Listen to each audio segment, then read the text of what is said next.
Hello and welcome to the Sammy on Stadia F2 Challenge. This time it's round 17 from Russia. As you can see in the championship, it's very tight at the top, just 6 points separating the two Carden teammates. On the other end of the scale, we're down near the bottom in 16th place. Just 7 points in total for us. Our teammate Dorian Buchanacci just ahead of us on 20 points. As I said, the next round is Russia. Let's get into it and see what happens.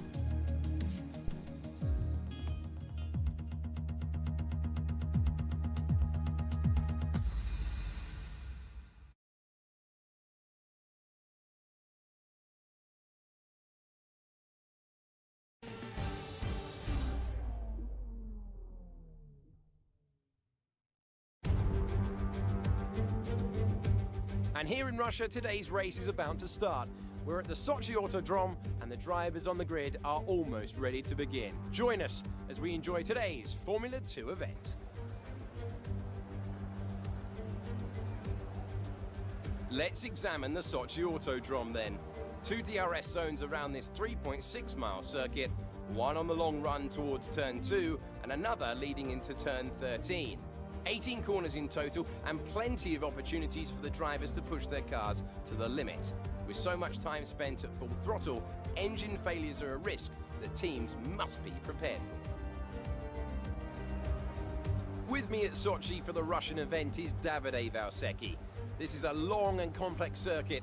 Davide, what are your thoughts heading into it? Hi Alex. Yeah, you're right. This is still a very exciting circuit. Lot of winding turns and high-speed straights. The racing here should be extremely close from start to finish. I think we'll see a great race today, and I can't wait to get underway. We are nearly ready for the start of today's race, but in the meantime, let's take a look at the grid. Louis Delatraz lines up on pole position, and P2 goes to Nick de Vries, a strong showing from the Dutch driver. Looking down the rest of the grid, we have Matsushita, Latifi, Luca Giotto, and Mazepin, Sete Camara, Joe, Galeo, Juan Manuel Correa, Boccolacci, Schumacher, Jordan King, and Hubert, Aitken, Calderon, Ilott, and Mahavir Raghunathan. Boschon and Giuliano Alesi starts from the back of the grid. And with preparations almost complete, let's head down to the track.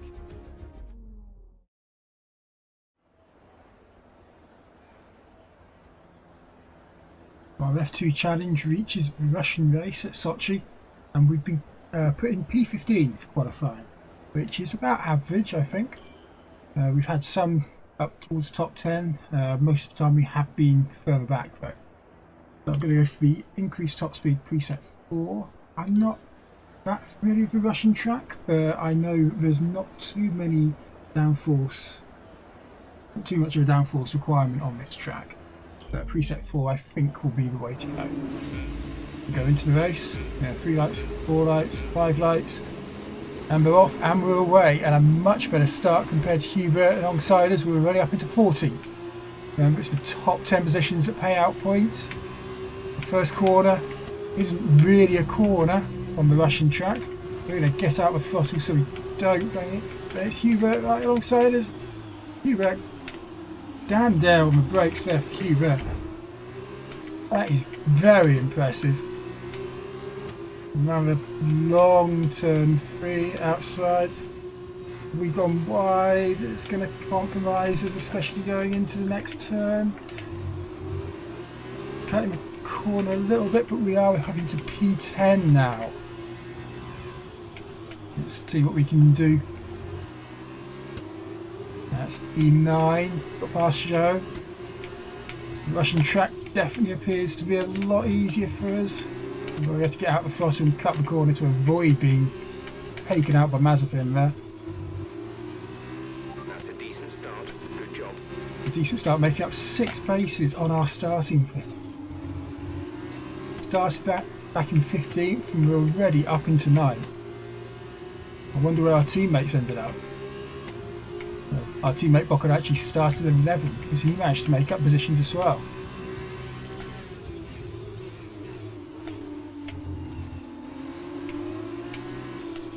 We saw Hubert going very, very well into what is the second corner, the first braking point on the track. we were a little bit cautious, and that's due to the fact that early on in this FT challenge we didn't particularly have the best opening laps, and that compromises a lot. I really think we could have been fighting with our teammate a lot more directly. I'm in the top 10 in P9, looking at the map below. The other orange car is behind us, makes us think that we've made up positions. Our teammates lost them, which is a shame. It'd be really nice to have both Campos cars fighting in the top 10 as we go towards the final few races of the season. Taking this turn a lot better than we did last time. Mazepin locking up as well, and we just save ourselves from sliding out. We've got Joe now right alongside us. Are we able to get past Mazepin? Not yet. We are able to defend very well from Joe.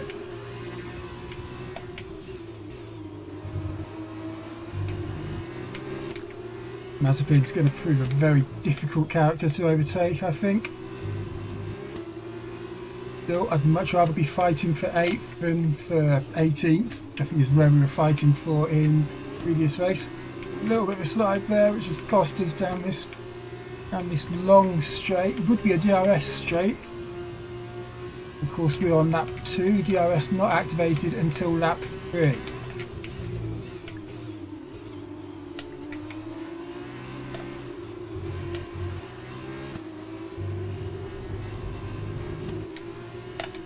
On the curb, cost us a little bit there on the exit of that last corner. But we're within a second of Mazepin, which means it could get very fun. We've mucked up that corner.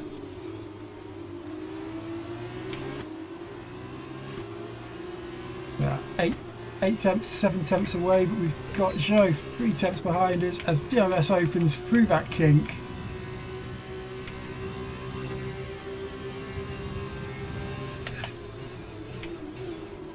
And they're closing it. Braked a little bit too early into that corner, had to get off the brakes and try again. Here we go, this will be our best chance yet, I think. We're going to go for it. He turns into us, bit sliding, and we just about save it, so does he. You have some front wing damage, but not enough to justify a stop in the remaining laps. We do have some front wing damage. We're going to nudge him out of the way. That was quite harsh from us, I think. It's not giving us any penalty or warning though. We've got away with that very well. As a result, we're now in 8th place with Hubert 3 seconds ahead of us. I'm not sure if we can make that up in the remaining laps. This could be a defending job now. I do apologise to Mazepin. That was a tough one, but we tried. We felt like I could overtake him.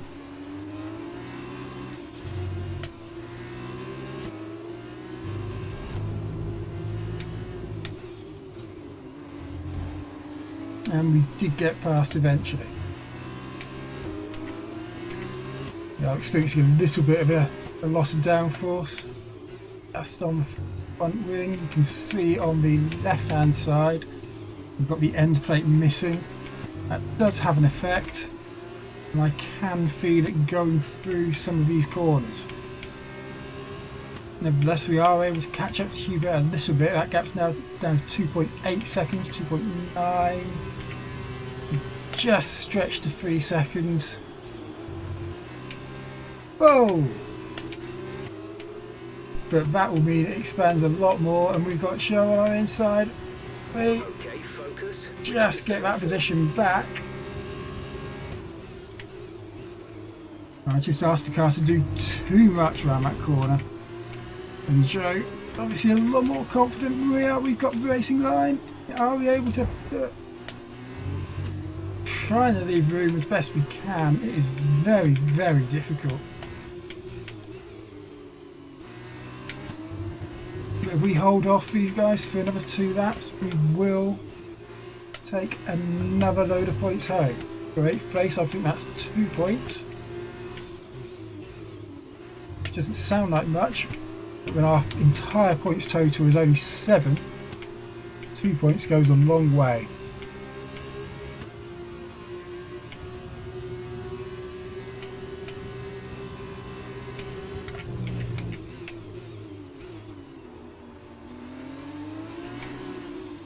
A little bit too late and too deep into that corner, which is possibly the hardest braking point on the lap. At the end of the track's second DRS zone, which we're not able to take advantage of the DRS zones because we're not within a second of the car in front. And Huber has now got 5 seconds on us, helped no doubt by our sliding. We're going to the final lap of the race. Yeah, we do seem to be holding a gap at about 8 or 9 tenths ahead of Joe behind us. I've actually just remembered 8th is 4 points, which is even better. Twice the amount of points that I thought we were going to get.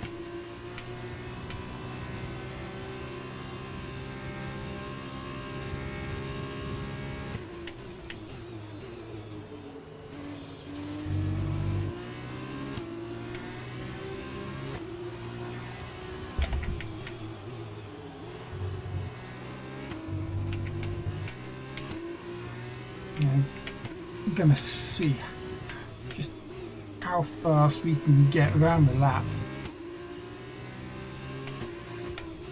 I don't think we'll be troubling the fastest lap point, which might well be at 1:47.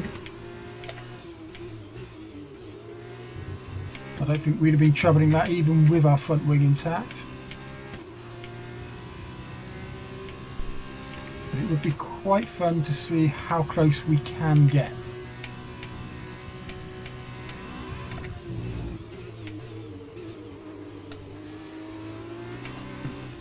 Managed to get that corner done well. Didn't get that corner done well, slightly wide. Fossil off as we cut the track, trying to show that we're not gaining any advantage. Matsushita comes through for a win. That will help his championship challenge, no doubt, as we slide coming into the penultimate corner. Thankfully it's a short straight and then not a long run to the line. We mucked up that last corner. Take care of the car on the way in. Coming through for 8th place, Antoine Huber gets driver of the day. I think that's well deserved. We saw his late braking maneuver into the first corner. A great win then for the Carlin team today. And I have to wonder, Davide Valsecchi, just what set them apart from the competition here. I think this race was won thanks to the tire management. You have to remember, it's not just about going as fast as you can, it's about consistency. It's about maintaining your speed over an entire race distance. So being able to keep the lap time competitive while still respecting the tires, that's where they won today. And there you have it, today's winners. Having raised some of the biggest names in F1 to date, Carlin have once again shown their expertise when it comes to recruiting new talent. No doubt today's winners have a bright future ahead of them. They certainly deserve it after today's performance.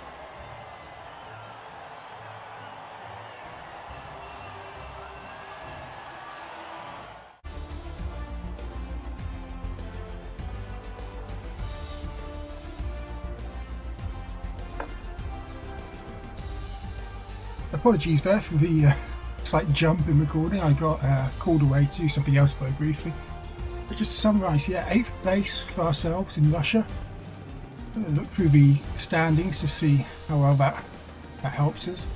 Puts us up to 11 points. Our teammate Boccolacci still only on 20.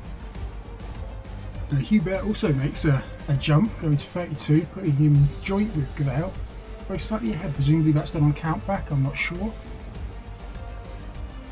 And down at the back, Boschon and Coldone yet to score.